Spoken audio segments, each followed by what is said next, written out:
Welcome to the Learning Pines YouTube. We hope this video helps. You'll start by confirming compatibility. Most iPhone models since iPhone 8 support Qi charging. Once done, plug the wireless pad into a 5V/1A or stronger adapter and a good USB cable.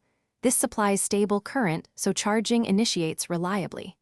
Position the charger on a flat, non-metal surface and make sure there's no metal or magnetic plate near it.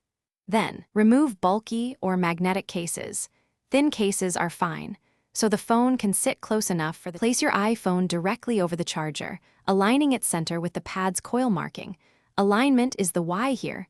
The coils must overlap to transfer energy. Make small adjustments left, right, forward, or back until the phone vibrates or shows the charging icon. Keep the phone still. Moving it can interrupt power transfer and slow charging. If you want faster or consistent charging, set the phone flat rather than propped up and remove any accessory that could create distance between coils.